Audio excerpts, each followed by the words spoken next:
Hello, fellow travelers, and welcome to the Traversing the Stars podcast. How are my loyal listeners? Thank you for your continued support. And remember, click the subscribe button, everybody. This is a special episode because aboard the mothership is Armin Shimerman. You know him as Quark on Star Trek Deep Space Nine. In this episode, we discuss Star Trek Lower Decks and his second book in the Illyria series, A Sea of Troubles. Now prepare to go traversing the stars. Hello, Mr. Sherman. Thank you so much for coming to the Traversing the Stars podcast. My pleasure to be here, Jeff. You're an honor to speak with, sir. I mentioned it off air, but it's true. The interview I had with you a couple years back was probably my favorite interview I've ever done. So thank you. Thank you. So I'm going to start off with a question about Star Trek. So you have recently appeared again as Quark on Star Trek Lower Decks, which was a great episode. How did it feel to inhabit the character again, and how easy was it to find him once more? Well, I'll take the second question first. It was enormously easy to find him. Those inroads that Quark made into me have never really disappeared. And it was just a matter of, once I put the teeth in, everything came back, rushing back. And the joy that he taught me was there, and we had a great time doing Lower Decks. It was terrific to inhabit the character again. He was a delicious character. I had a wonderful time doing him for the 7 years that I was on Star Trek Deep Space Nine, and I've sort of missed him a little. But when I'm at conventions, I'm sort of role playing Quark a little. So he hasn't been totally divorced from me for 20 years or more. So when you're doing the voice, you still had to have the teeth in, and were they your teeth, or did they make teeth for you to do it? Great question. The irony is, in the last couple of weeks before we stopped shooting Deep Space Nine, for some reason, the teeth disappeared out of my trailer. I don't know if they were lost or whether someone came in and took them and went on eBay somewhere. But they made me a new set, which I didn't wear for years and years and years. It's a biological fact that the teeth in your mouth shift around as years go by. And so a couple years back, I tried to put the old teeth into my mouth and found that they didn't fit. So I knew that I was going to appear in England in makeup and in costume. And I asked my niece, Natasha, to make me a new set. She's a special effects artist, and she made me a new set. So I had Natasha's teeth, but unfortunately, Natasha's teeth were made slightly different than Michael Westmore's teeth, and therefore the sound was a little bit different to my ear anyway than what I normally sounded like, because they sat in my mouth differently. That's crazy. I never would have even thought about something like that. Neither would I. And somewhere along the line, if I ever were to do Quark on camera again, I would probably have to have them remade the way Michael made them.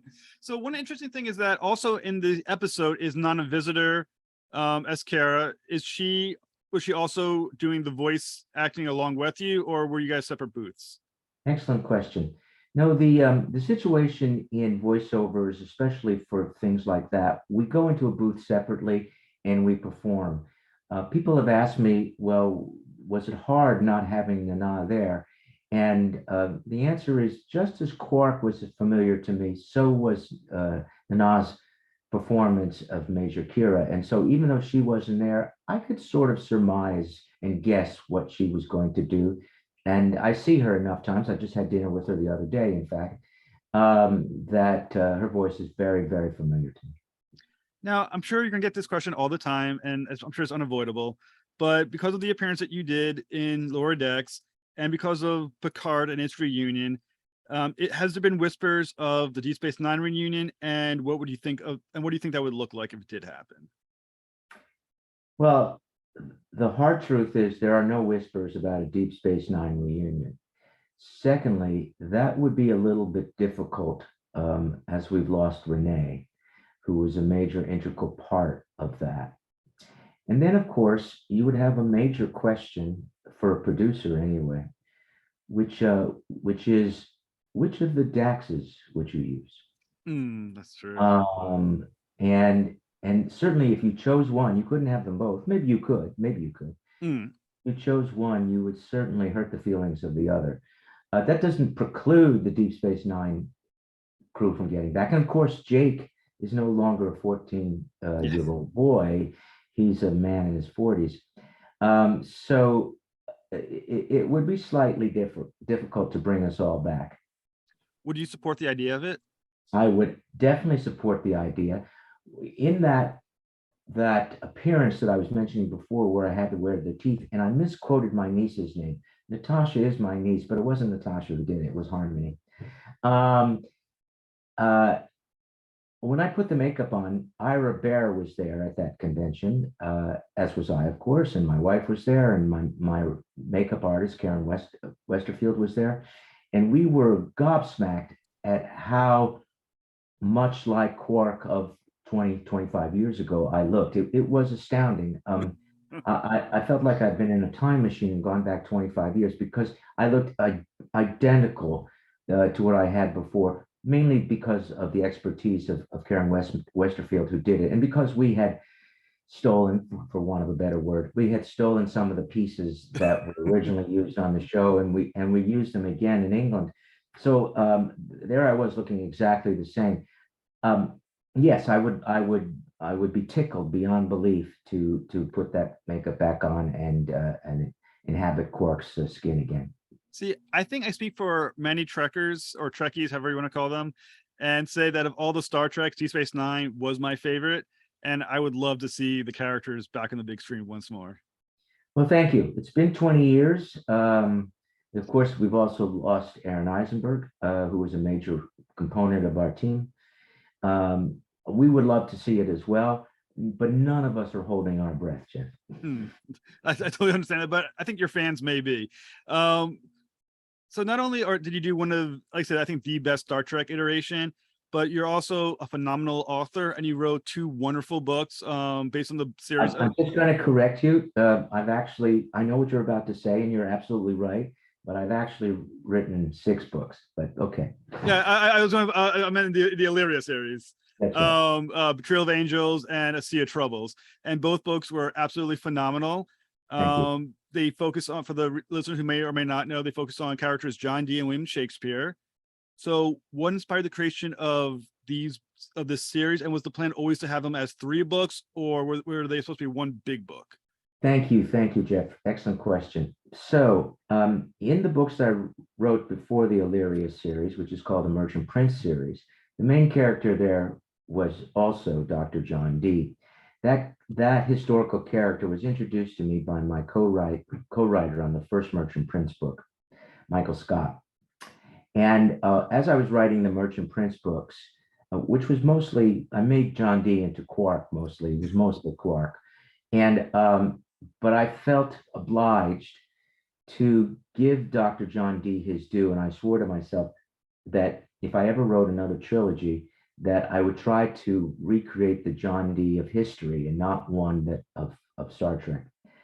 And so the inspiration was originally Michael Scott, who introduced me to that character. He also, after the Merchant Prince series was written, we met once for lunch, and he suggested a series of novels where John Dee and William Shakespeare went on adventures and ended up meeting characters from the 37 plays that Shakespeare wrote. Because it took me 20 years to write the Illyria series, I don't see this idea of me visiting all of the Shakespearean plays ever happening. But to your question, originally it was meant to be one book. However, when I sold Jumpmaster Press the book, they asked me after the contract was sealed, how many words do you have?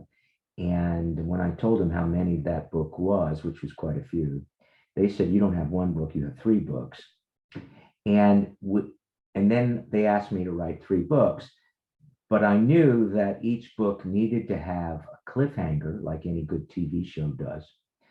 And so I had to incorporate 2 cliffhangers into the 3 books, which meant that I had to rewrite the story at the beginning of the second book and the third book in order to deal with the cliffhanger that I'd written into the previous books.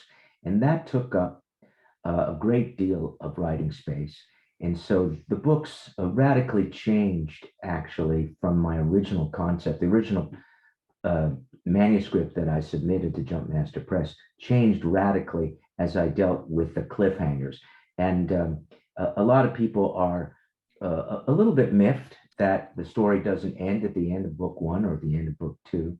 But now that the third book is coming out on January the 24th, they'll be able to read the full series and not be upset about the fact that it doesn't have an ending. I will say, having loved, like I said, love the first two books. The second book, I must admit, yeah, I was like, holy, you can't end the book like that. Jesus Christ. I was like, I mean, luckily, the third book is coming, but that's a hell of a cliffhanger ending right there. As it was meant to be, as it was meant to be. For those who haven't read the second book, I know I'm giving away something here, but I think it's delicious to mention. I kill off the main character, John D. Wait, oh, he's definitely dead? That I won't answer.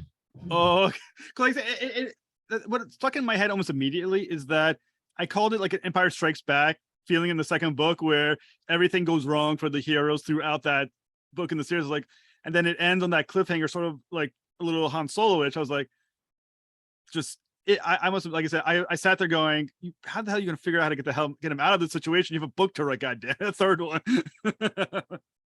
Yeah, I thought it was a good way to. I thought it was a tremendous cliffhanger, and it does upset people. But there is a third book. I will say it upsets people, I think, in the best possible way, which is, you got the reader, you sold them on the story when they can be that annoyed that something bad had happened at a cliffhanger. Yeah. I can only attribute it, as you did just now, to good writing. I really do think it's an exceptional writing. I mean, especially your handling of the two protagonists, Shakespeare and Dee, and because you give Shakespeare a Shakespearean kind of speech pattern, a little bit of an extra elevated quality to it. Dee has an extra elevated quality to him. It really is top writing, in my opinion, and I mean legit, because I enjoyed both immensely. Thank you. As some people may know, other people wouldn't know. Besides being an actor, I am a Shakespearean scholar. So I've been involved with Shakespeare since high school, really, and I'm a little past high school now. And that language is second nature to me. I also teach an approach to Shakespeare through the study of rhetoric. So I'm using rhetorical devices and rhetorical language for the character's dialogue.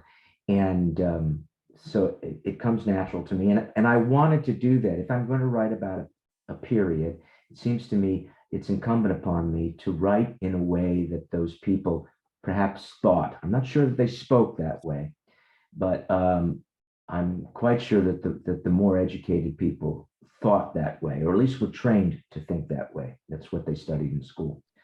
So I really get disappointed with historical novels of that period when I see words that weren't even around during those times. And I was scrupulous about making sure that every word I used is from that period. Although I must admit, there's a couple words in the first book that aren't from that period. My research wasn't sufficient enough, and knowledgeable people have told me that some of the words are not true to the period. For instance, grog. I used grog in the first novel, which is a drink sailors used to drink, and I just assumed it was an Elizabethan beverage as well. I come to find out that there was no grog until about 100 years after my period. So I apologize for that, but there are very few of those. Everything else, it's not only, I think, a very good tale, but it's also, and this should not put anybody off, it's also a very good history lesson. You are learning about the times in a way perhaps you weren't aware of them. Everyone thinks of Elizabethan England as merry old England, and unfortunately, historically, it wasn't so merry for a lot of people. Well, the interesting thing too, a lot of the story takes place in Illyria, and I know there is an historical version of that. And there's also a Shakespearean one. Is Yes, is it there closer is. to Shakespeare or the historical It's one? closer to the Shakespearean one. The historical one, I believe, if I have it right, is close to Turkey. I think that's Yes. historically where Illyria was originally, um, a millennia ago. But Shakespeare writes about Illyria as an island uh, somewhere. We don't know where Illyria is in Shakespeare's Twelfth Night, and but I make it very specific. I chose the island of Jersey to be my role model for Illyria, and because I'm from New Jersey, and not from Jersey, but from New Jersey, and so I make it. I use some of the descriptions are inspired by the island of Jersey, but I wanted to make it both historical and fantastical at the same Hmm. time. Now, one interesting thing about the Shakespeare that you're writing about is that there wasn't a lot known about Shakespeare during this time period. And also, his age is like 16 or 17. So when you're thinking about writing him, how do you determine what pre-Shakespeare that we understand or know him as would have sounded like? Very good question. So, because he's young, 16 or 17, as you said, one of the things I tried to do was to make him less rhetorical at the time, that he's speaking more in the vernacular of the times and not using rhetorical devices, which was the hallmark of a good writer at the times. As he gets older, I tried to start to infuse rhetoric, which is what John Dee is teaching him, into his dialogue as well.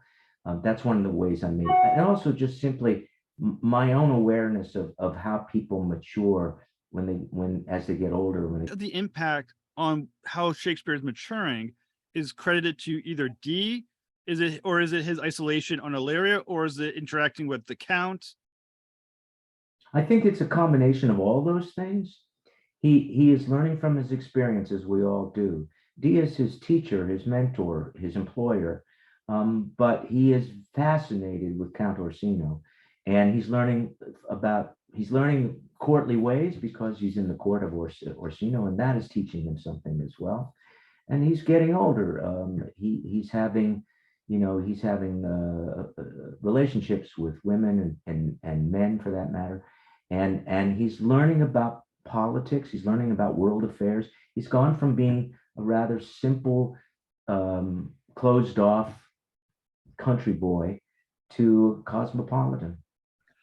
Do you think is the impact greater on Shakespeare, D's impact on Shakespeare, or is Shakespeare impact just as big on D? I think to answer your question, I think the impact is greater on Shakespeare. I think Shakespeare is learning more than Dee is. Dee is trying to find out the truth of the Count's loyalty, but it's a fault of mine that Dee hasn't learned as much from Shakespeare as Shakespeare has learned from him. I think that's where my mind was focused. And in the best of all possible worlds, if I could go back and rewrite the novels, I would inject more of that Dee was learning from Shakespeare as well. Thank you for that. It's really something. Should I ever write another novel about this sort of thing, I would think about that a great deal. I think most all of us would love to have a continuation of these characters because I think they do complement each other so well. Uh, and especially it feels like there's a softening in D as well in dealing with Shakespeare, and there's a bond there that's strengthening. I mean, when we, without giving too much away, something bad happens to Shakespeare where he's badly injured, and it feels like D is seriously feeling the impact of that as well. I feel like there's a softening of him due to Shakespeare. There is that. He grows more tender towards Shakespeare because of the things that are happening to Shakespeare, and also he feels a great responsibility in the fact that he's yanked this teenage boy out of his milieu and placed him in a strange place and left him for that Hmm. matter. And and he feels a little guilty about that, absolutely. And he grows closer to Shakespeare in the way, and this has always been the role model, in the way that Watson grows closer, or Holmes grows closer to Watson because of their affinity and their relationship. How much of the relationship is a factor that, I mean, D needs Shakespeare. He wants that perfect memory that Shakespeare has to record the details. Is Shakespeare cared for because he's a fantastic tool, or because he's an actual human that he finds compassion in? I think he starts out as a tool. I think that's the primary reason. He's amused by Shakespeare's antics. He's an actor after all, and but gradually, I think there's a fondness for him, a father-son relationship that grows as the books progress. So one aspect of the book is that I think that's different than the first novel is that there's a definite sense of time in this one. Dee has 6 months to solve, so there's definitely a sense of impending doom that's in this novel. So how impactful is this deadline to Dee psychologically? I think it's very important. I think it weighs upon him heavily. I don't want to give away too many details, but we know that at the end of 6 months, he's in dire circumstances if he doesn't succeed at this mission that's been imposed upon him. So he feels that very heavily. I don't think Shakespeare is aware of it and sympathizes, but I don't think he's as heavily impacted as Dee is. Dee is concerned not only about himself, but about his family, about his reputation, about what history will make of him. Frightened, in fact, that his family will never hear from him again. Now, one thing that's kind of interesting is that Dee's mission is to determine the traitors in Illyria of basically those who are following the Catholicism instead of the Protestant faith. Now, let's say, for instance, hypothetically, if Dee came to the island and said, and discovered there is no traitors on this island, there, Count Orsino and Countess Dion are honest, Protestants, and he went back to Walsingham and said everything's good. Would Walsingham buy that as a response? No,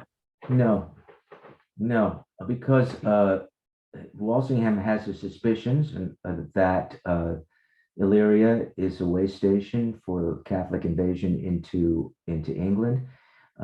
There were laws passed at that time to keep not so much Catholics, but certainly Catholic religious people out of England. They were outlawed, and there was great fear that there would be a Catholic wave of protesters that would assassinate the Queen. In fact, historically, there were several attempts made by Catholics who did it, including, if you've read the novel, and you find out, including one of Shakespeare's relatives actually did try to murder the Queen. I think Walsingham would not have trusted Dee if Dee had come back and said, no, there's nothing there, because he was a spy master. He had spies all over Europe, and he was aware this was happening. He had caught people in England. He knew they were coming from Europe. He just was trying to figure out where they were coming from, and all of his spider sense told him that perhaps they were coming from Illyria. So for Dee, how much is Dee's search one of truth, and how much of it is placating Walsingham to get back home? It's both. I think the primary reason is to find the truth. The sooner he finds out the truth, the sooner he can go back home and avoid the penalties that have been imposed upon him if he doesn't succeed. But that's often the way at this time. It wasn't always, it was important to find the truth, of course, but it was also important to give the authorities what they wanted, good, bad, and different. And in this case, they both coincide.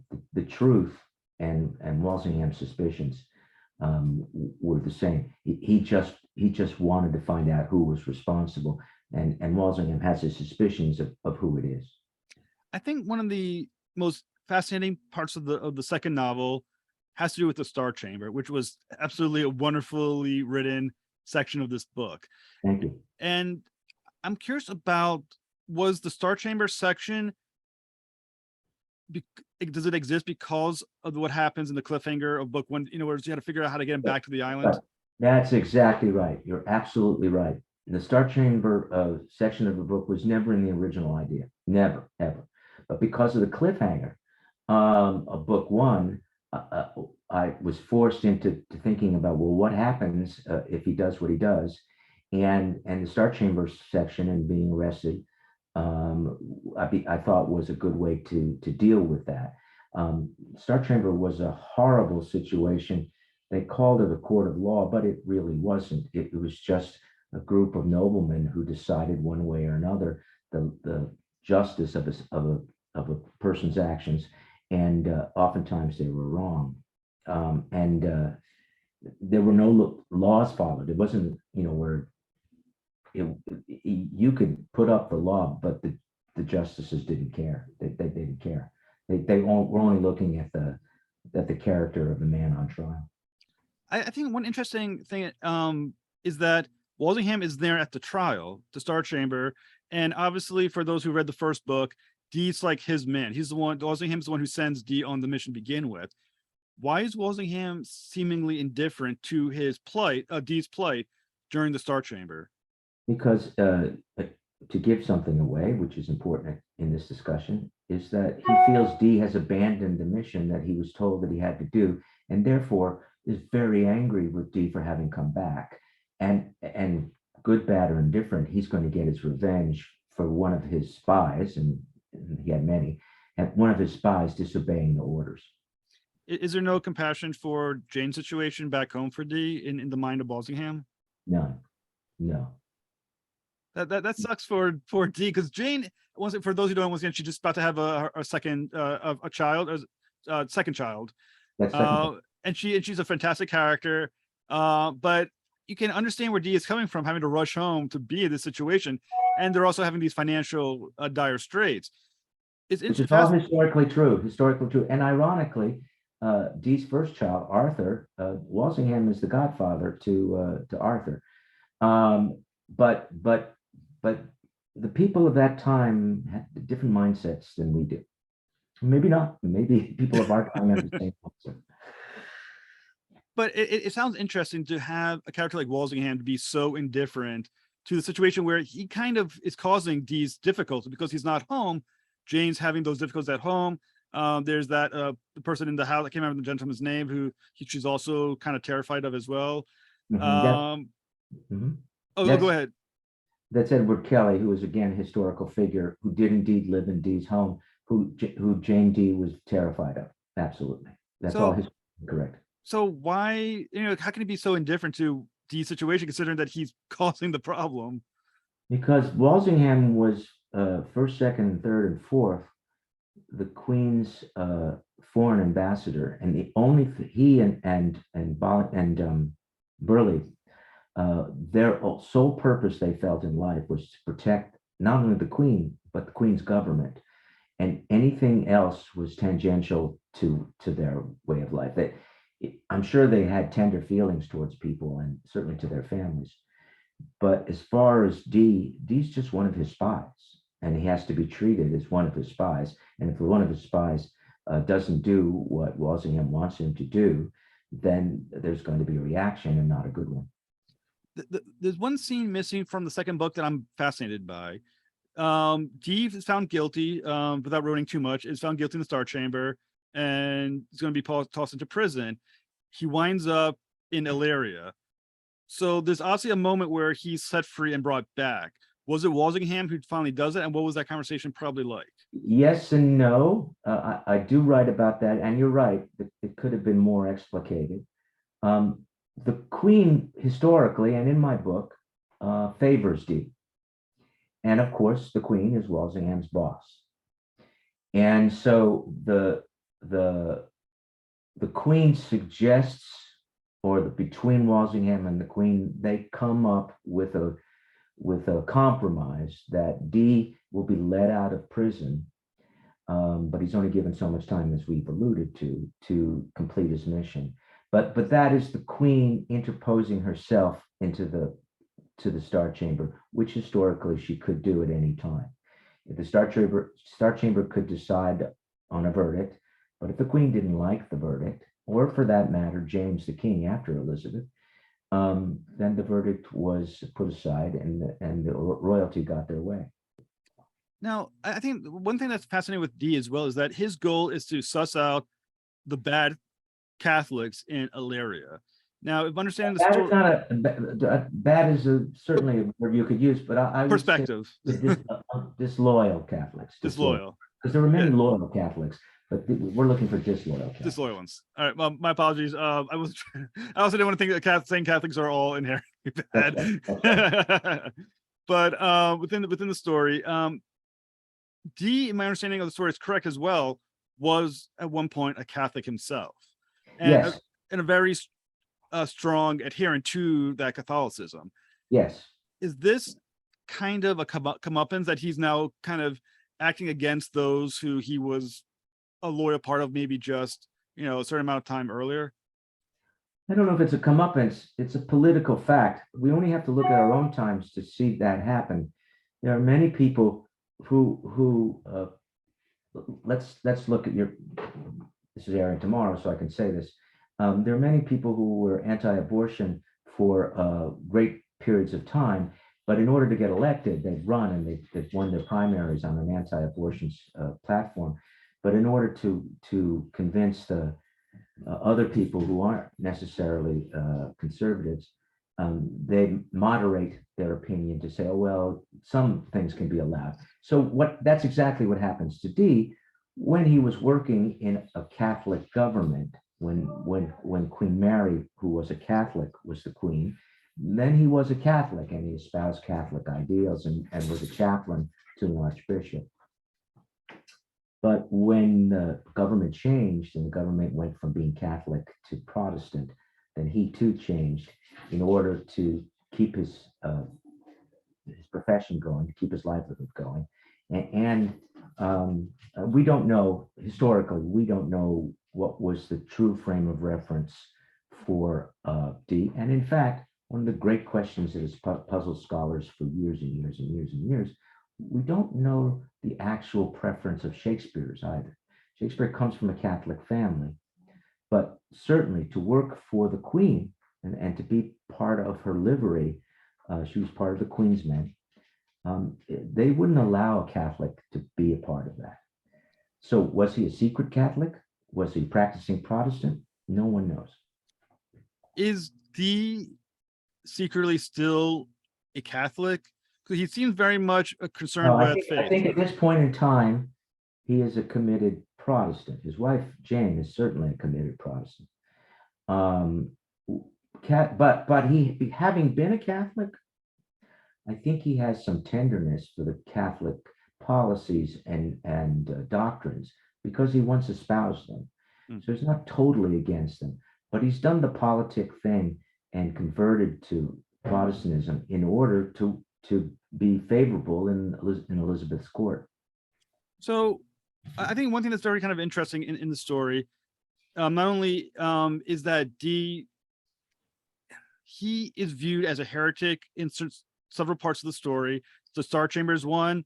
The ending is a second situation where he's viewed as a heretic. He's viewed as someone who may or may not be Satanist by some, a dark magician or whatever, sorcerer by some.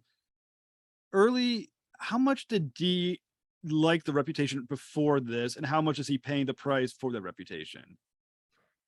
Well, he historically was considered a Satanist. He was historically considered to be a worker of magic and therefore of evil deeds.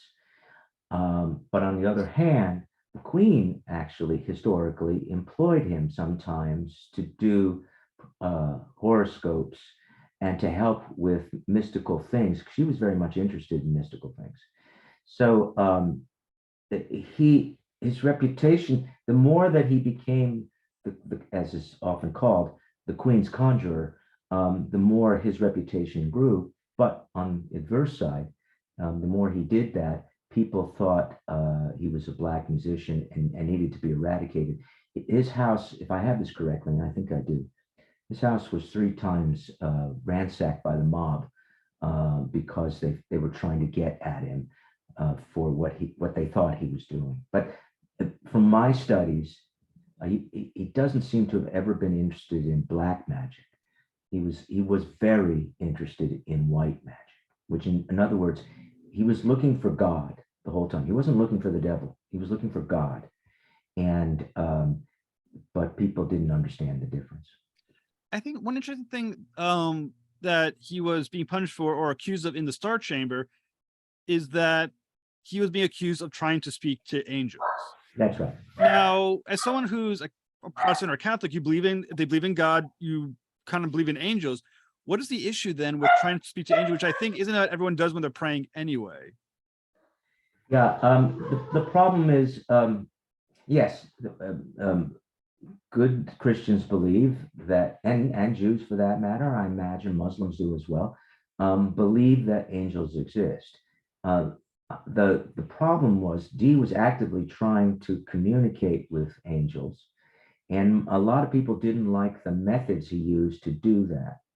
Furthermore, a lot of people found it sacrilegious to even try to attempt communications with angels, and sort of treading on heaven's doorstep, which a lot of people found they just didn't like it at all. So it promoted his career. It made him a valuable creature for Elizabeth, but it also made him liable for a lot of attacks. And another part that's kind of interesting about that is that Dee does actually believe he is talking to angels. I think he seemed to deny it during the Star Chamber, but in book one, he's definitely thinking he's talking to angels. So once again, how much is he a hypocrite for speaking against it, but at the same time actively trying? He is a hypocrite if he denies his belief that he's been talking to angels. I mean, he's left us many books about those conversations. He actually created a dictionary of language that he thought angels used. It's called the Enochian Dictionary. And that he believed that for the entirety of his life. The problem is he didn't actually speak to them. He had an interpreter, Edward Kelly, who I mentioned before, and there were others as well.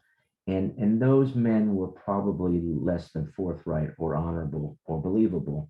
Dee believed them, but one history has sort of suggested that they were all scoundrels and they were taking advantage of Dee's largesse.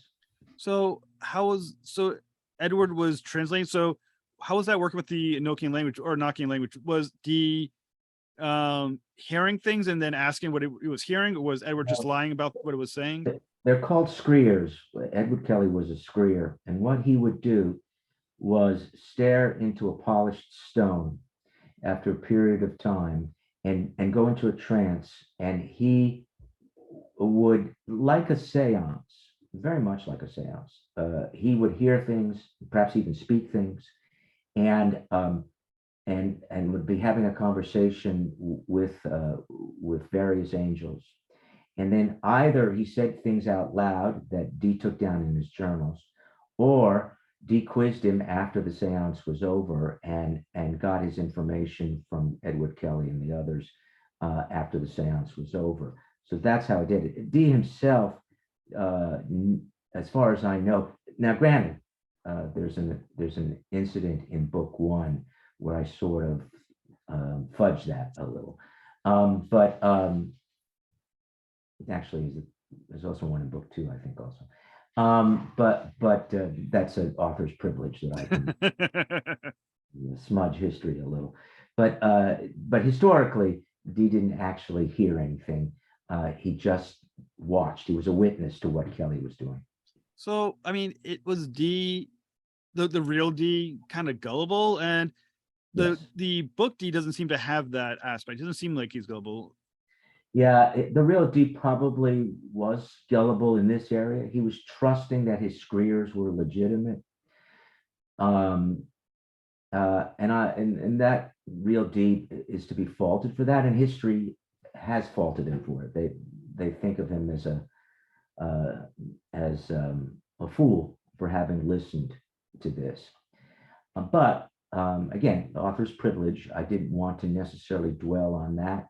I wanted to make Dee as honorable as he could be, but still have foibles, still have character traits that are less than perfect. Now, I think another interesting aspect of the book, going into the same concept of faith and struggle, is Shakespeare. Shakespeare's having a true existential crisis. In the book, it feels like between Catholicism and Protestantism, with Dee on the one side and Debdale, am I saying his name right? Debdale? Yeah. And Debdale on the side of Catholicism. So for Shakespeare, what are the stakes, and how much danger is Shakespeare in joining the side he's actually spying against? It's a great question, and one I've not answered sufficiently in your other questions. One of the differences, well, maybe not, but the way I see it, one of the differences between our time and that time was that everyone believed in heaven. Well, not everyone. Marlowe didn't believe in heaven, but most everybody believed in heaven, and their soul was always at risk. And they didn't always live their lives accordingly, but they gave lip service to the fact that they should live their lives accordingly. And there was a huge, horrible debate between Catholicism and Protestantism at this time, all over Europe, including England. And so, if you believed in one over the other, there was the great threat when you were on your deathbed: would heaven decree you a heretic because you had believed in one over the other? The Protestants swore that if you believed in Catholicism, you would go to hell. The Catholics believed if you believed in, have I done that right? The Protestants believed that if you believed in Catholicism, you would go to hell. The Catholics believed that if you believed in Protestantism, you would go to hell. So either way, you might go to hell. And they believed in hell. I would venture to say more people today believe in heaven than they do in hell, but it was equal to the Elizabethan mind. So an eternity in hell was what you faced if you got it wrong. And nobody knew. I mean, both were advocating, both had strong advocates. And most of the people just didn't know, or they just left it alone. They just left it alone.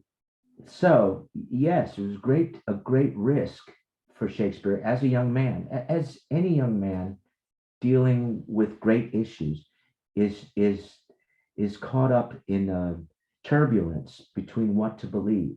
And Shakespeare, having been brought up a Catholic, but is now a resident of London, where was primarily Protestants, he's being buffeted by these policies, and he's on this island that is primarily Catholic, and yet his mentor is primarily Protestant. So he's caught between a rock and a hard place, and he has to work it out. I don't know if he ever successfully works it out, because, as I told you, no one knows historically where Shakespeare stood on this issue, and it was a huge issue. There were very few issues that were as huge as this was in Elizabethan times. Now, as a question of the reasoning behind the issue, is the issue in reality one of faith, or is it of power? Because obviously the issue is the Catholic Church trying to gain influence into England, and then you have Queen Elizabeth who's trying to maintain her own power structure. So functionally, is it more of a power struggle, or is true faith for the ones who are involved right now? It's both. It's both. It's a matter of faith for many of the people at the top, the archbishops, the bishops, a lot of the priests. Well, there wouldn't be priests; they'd be vicars. They believed in Protestantism in their heart and soul, and they were trying to convince their congregants to do the same. And the Catholics, from Rome on down, they believed in their ways. So it was very much a matter of faith for those people, and for many, lay people in England and Europe. However, the Elizabethan government was always terrified that a Catholic fervor would rise up and destroy the Elizabethan government. So that's a political thing. This is not about faith. This is about politics. This is about people rising up against what they think is an unjust policy. So they were worried about Catholics, not so much, the government was not worried about Catholics and their faith. They were concerned about what their faith would incite them to. Mm-hmm. So it's both faith and politics at the same time. So for people like me, I'm a Jew, so I don't really know the details of all this. Between a Protestant and the Catholics, once again, for hell to be at stake, what is so fundamentally different that of what seems out from the outside as being pretty much the same damn thing, to think that one is damning to a soul over the other? Also being Jewish, you're right. It seems like very small difference, but those small differences were important to those people.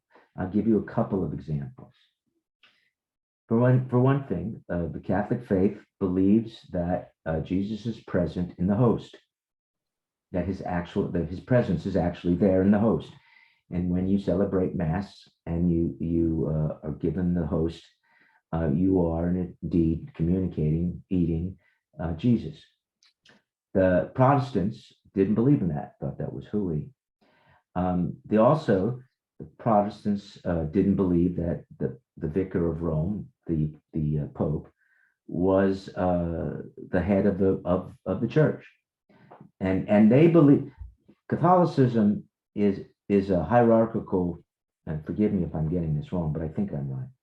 Is a hierarchical religion in the sense that power starts at the top from the Pope and works its way down through the archbishops, the bishops, the priests, the vicars, everybody on the way down.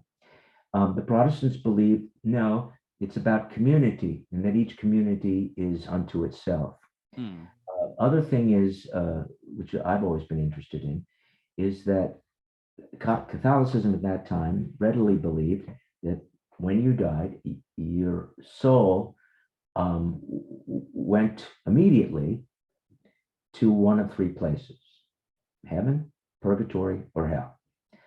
The Protestants believed that there was no purgatory. And furthermore, they also believed you didn't go immediately. You went when the judgment day came. And then you were deemed either fit for hell or fit for heaven. But there were a lot of different things. A lot of the garments that the Catholic priests wore were laughed at by Protestants. There were many little things, niggling things. I call them niggling. To them, there wasn't niggling at all. That made a difference. And these things, believing in them or not believing in them, made the difference of your soul, your very soul. And those people who thought about this were very, very concerned about their souls and their family souls and their friends' souls, and they would fight to the death. For instance, in our own time, and I'm not knowledgeable about this at all, and I should, and I'm not, but we watched what was happening in Iraq. We have two Muslim communities, or Arabic communities. Forgive me, I'm using the wrong terms here, I think. But we have the Shia and the Sunni. They're both Muslim sects, and yet they fight each other for control because each thinks that their particular policy, their particular tenets are the right ones, and their near neighbors are the wrong ones. So this has happened all through history. It really is fascinating from an outsider's perspective, because like I said, even the differences you gave seem so insignificant in some way that you think, why would you kill each other over this? But obviously, I mean, historically, like you kind of about like Ireland or whatever, really not insignificant to them. Faith and religion have always been a major cause for wars, for disagreement, for killings, and for good things as well. I don't want to not say that. But at this time, people were dying left and right over their religion. We call Elizabeth's predecessor Bloody Mary because she killed off a tremendous amount of Protestants who believed in the Protestant faith.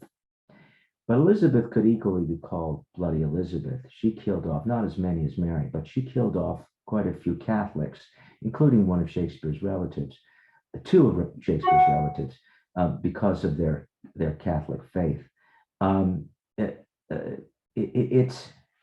We look back and we shake our heads and wonder why, but it was very prominent at that time.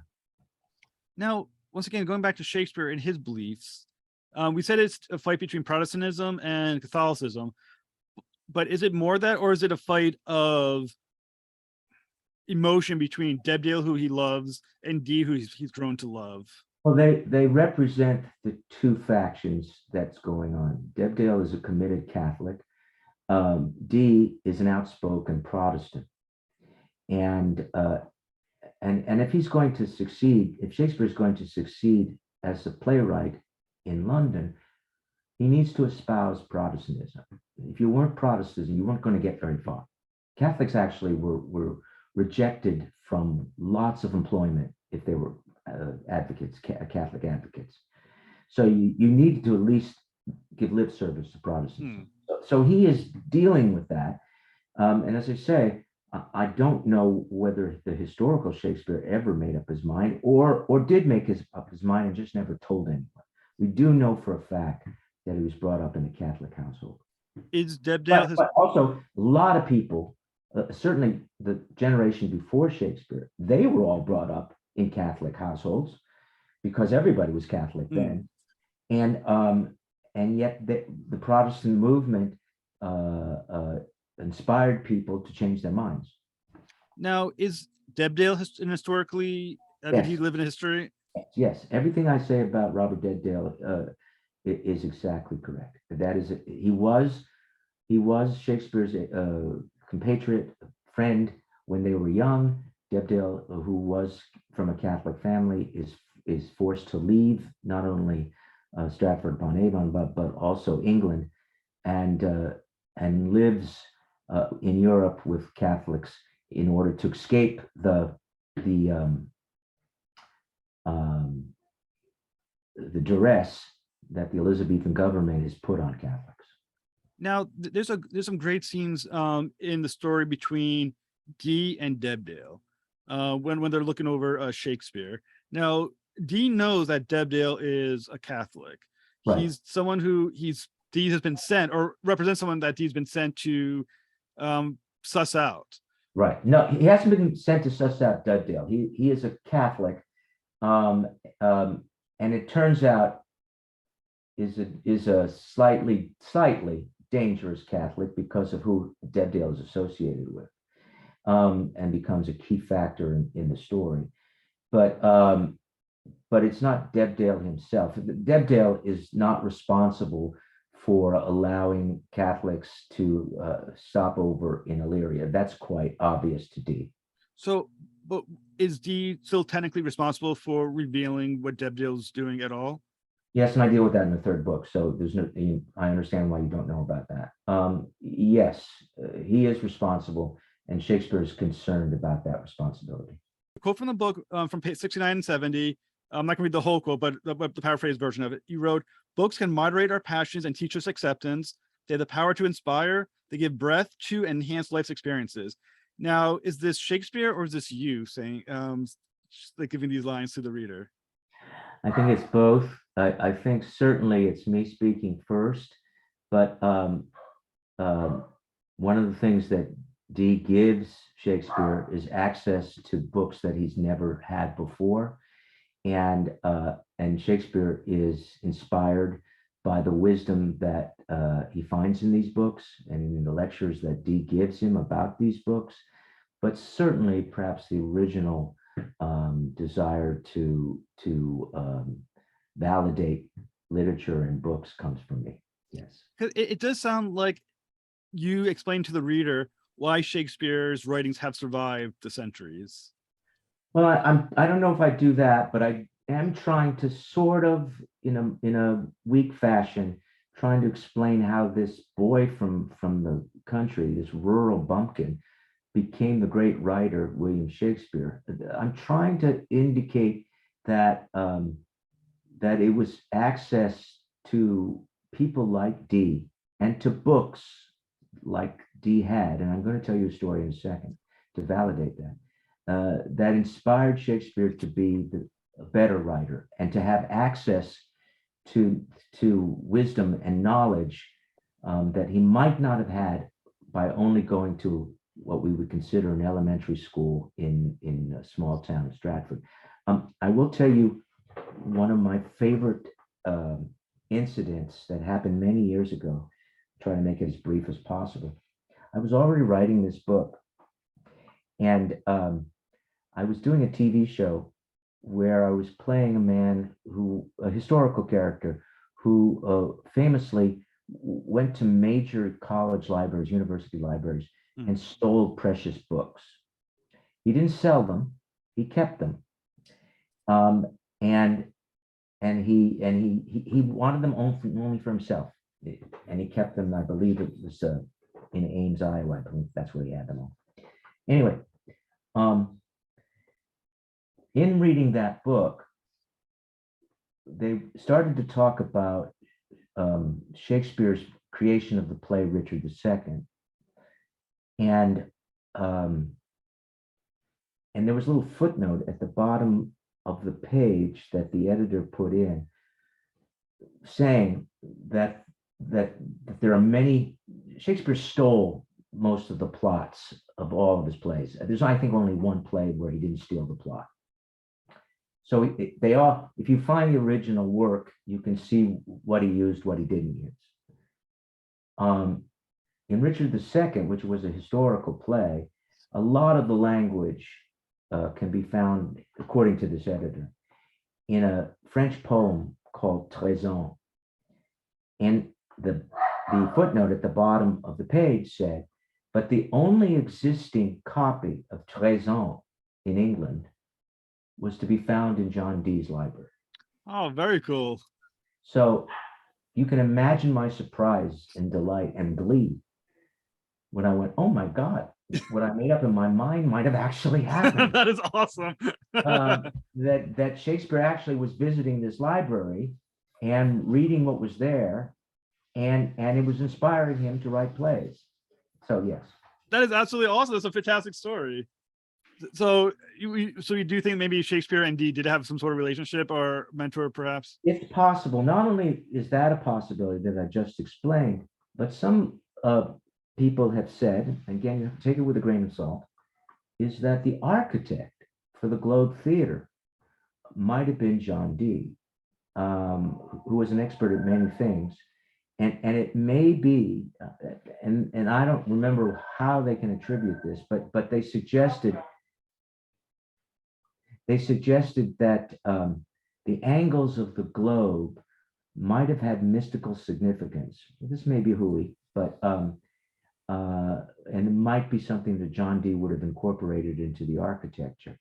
It is another more impressive reference is that many experts in Shakespeare believe that the character of Prospero in The Tempest is absolutely based on John Dee. Oh, that is awesome. That is accepted by many Shakespearean scholars. That's awesome. It totally gives you a different way of looking at that play. Yes, yeah, and if you, and forgive me, this is tangential, but if you realize that Prospero is a man who wants vengeance, you can see and has been kicked out of his realm, just as Dee was kicked out of many things in court. You can see the references, you can hear the echoes. That is so cool. And one other thing I want to kind of go back to, because when you said all but one of Shakespeare's plays, he borrowed from somewhere else. Borrowed is another word. Now, the interesting thing is, in reading your novel, he performs a play with the character Galatea, and there was a Galatea play by someone named John Lyly. Did Shakespeare rip it off, or or are you insinuating that Lyly ripped it off him? No, John Lyly he came first, so Shakespeare would have ripped it off from him. Understand, at that time, plagiarism was not a sin. In fact, many playwrights, many writers would steal from others because of their wisdom. They took the wisdom that they found in those reference books and they just copied it, repeated it. And I will admit that there are several lines, many lines in my books that are ripped off from the plays. You know, I put it in dialogue, but they're just lines from the plays.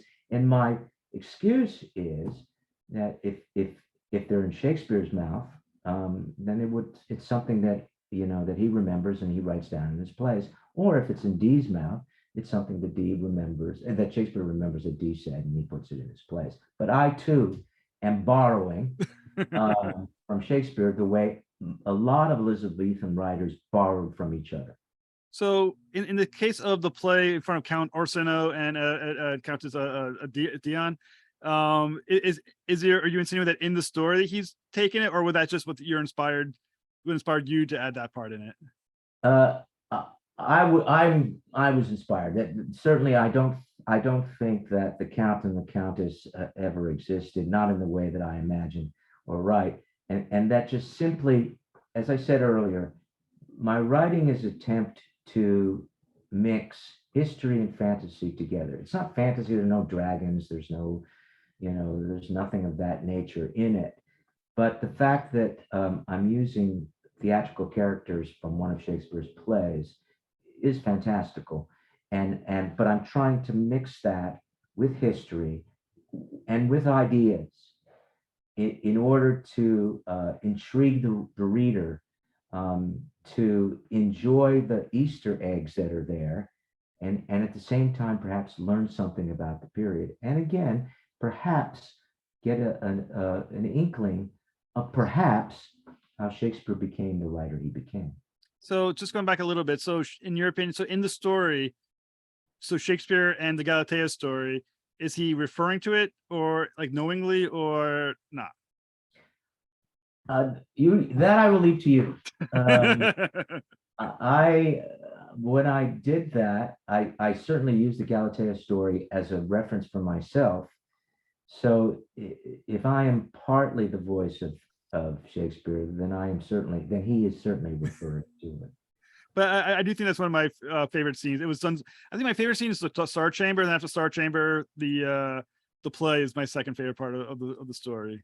Well, they were very difficult. Both those were the two most difficult sections to write. Those were very hard to write.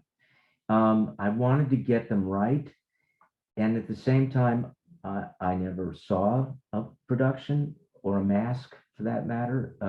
So I'm writing about something I don't know, which is not good. Nor was I a spectator at the Star Chamber. So again, I'm dealing with all the books that I'm reading about these things, but I have to sort of write them for myself, write them for my own, and I want to get them right. So they were both very difficult sections. I'm very flattered that those are two of your favorites.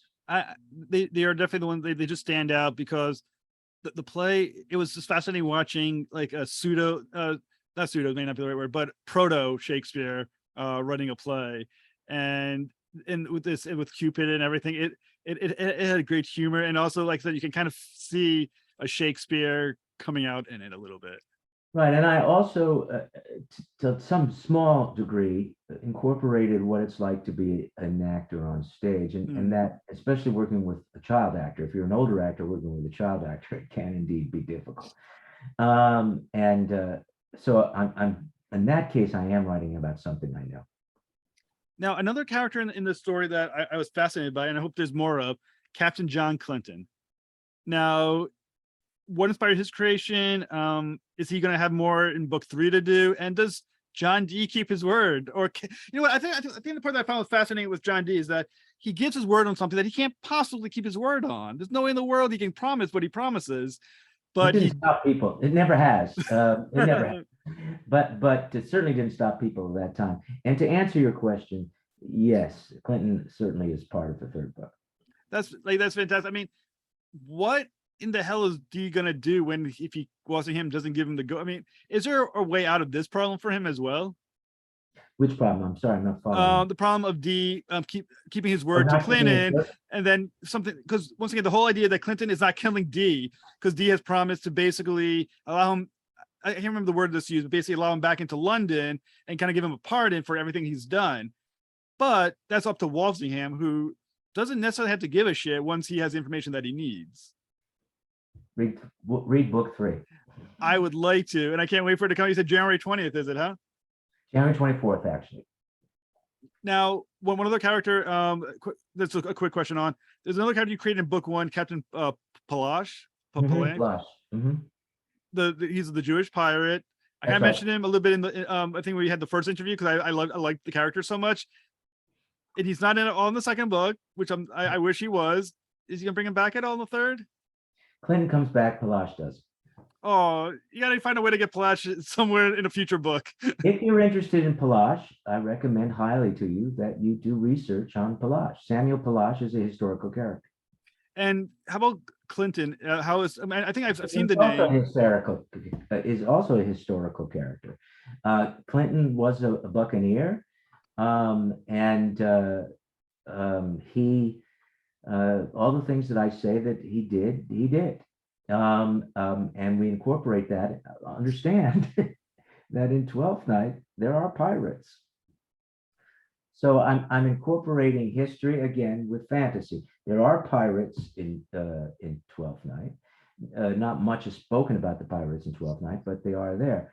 Just as Viola's brother is only mentioned once in Twelfth Night, very briefly. Most people, not Viola, excuse me, Viola's brother's mentioned a lot. He's a character in the play, but Olivia's brother. And he's touched upon briefly once in the play. But of course, Edmund d'Autrice is a huge character in the play, in the book, excuse me. And again, I was inspired by what happens in Twelfth Night.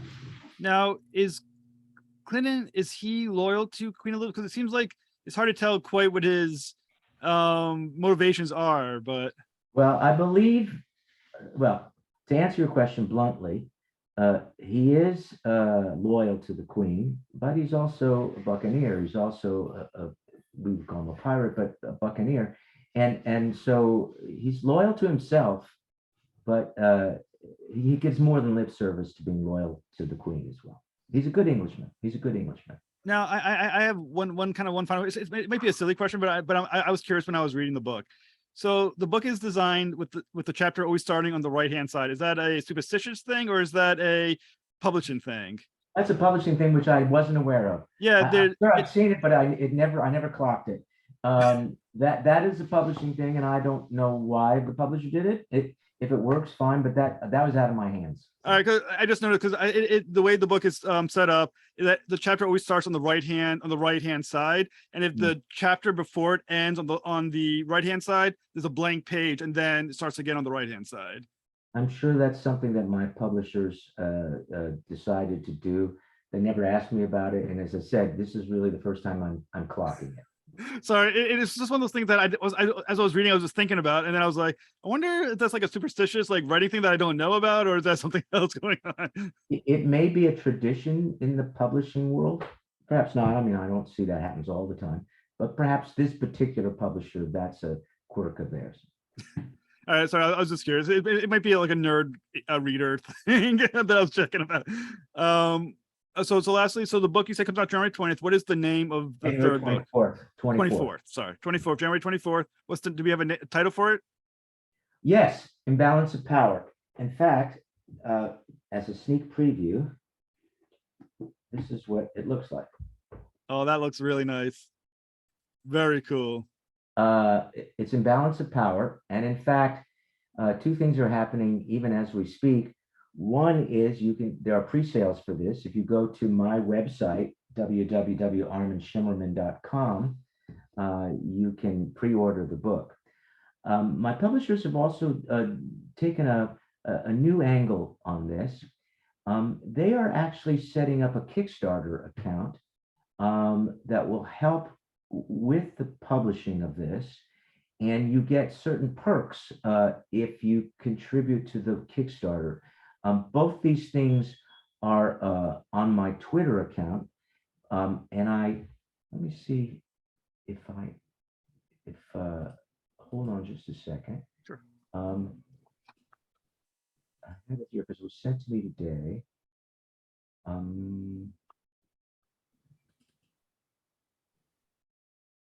Now that's the pre-order.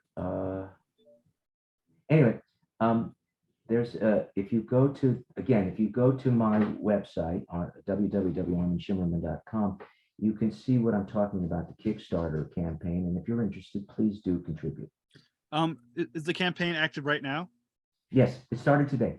Oh, started. Oh, hey, perfect timing. That's awesome. So what we're going to do for the listeners as well, when you look at the YouTube and the website, underneath the description notes, we'll put a link to the Kickstarter. Great, so thank you. people can find it. So I'm one of those people who are looking forward to it. Like I said, I truly did love the first two, and I look forward to reading the third one as well. Well, as anybody who does anything, I'm very proud of the first two books, very, very proud of them. And I'm very flattered that you like them, Jeff.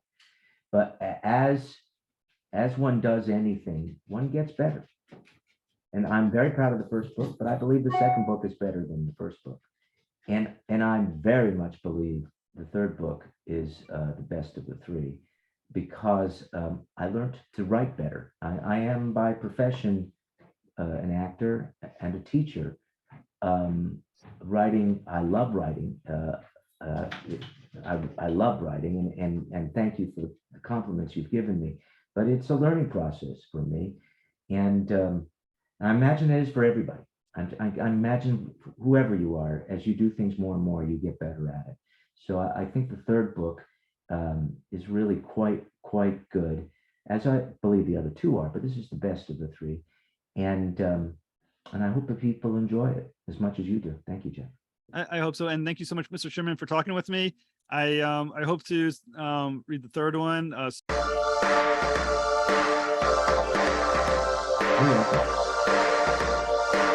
You too.